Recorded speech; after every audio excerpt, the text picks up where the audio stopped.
6h25, l'écho et vous, Thomas Soto. Et Axel de Tarlet. Aux États-Unis, le vent est peut-être en train de tourner en faveur de BNP Paribas. Axel, la Chambre de commerce américaine s'alarme de l'image que les États-Unis donnent dans le monde avec cette affaire. Eh bien oui, l'Amérique s'inquiète, la Chambre de commerce donne l'image d'un pays imprévisible, incertain, où du jour au lendemain, un procureur peut vous mettre à genoux et rien ni personne, ni même le président des États-Unis, n'y peut quelque chose.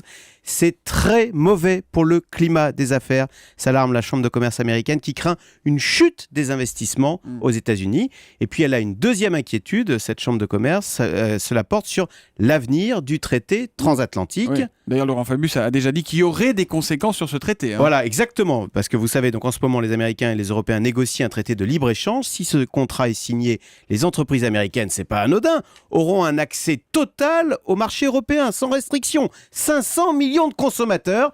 Eh bien, effectivement, on voit bien que cette amende record, qui tombe du ciel, est en train de plomber l'ambiance, de plomber les négociations, qui du coup pourraient ne pas aboutir. Et puis, enfin, j'ajoute, il y a un troisième risque pour les États-Unis que ne mentionne pas la Chambre de commerce, et c'est peut-être le plus grave, c'est sur le statut du dollar comme monnaie internationale. Car, dans cette affaire, le seul tort de BNP Paribas, c'est d'avoir utilisé comme monnaie le dollar. Je vous rappelle que les opérations incriminées ont été réalisées en Suisse, qu'elles étaient tout à fait légales du point de vue européen. Le seul problème, c'est que BNP Paribas a utilisé comme monnaie le dollar. Donc boum, les Américains se sentent autorisés à intervenir dans cette affaire et à sanctionner. Donc vous voulez nous dire que la prochaine fois, la banque pourrait être plus prudente et utiliser l'euro plutôt que le dollar dans ses contrats, c'est ça ? Exactement. Exit le dollar. Et c'est un message adressé au monde entier. Entreprises, entrepreneurs, n'utilisez pas le dollar comme monnaie pour vos contrats, utilisez l'euro. Comme ça, vous n'aurez pas de problème avec la justice américaine.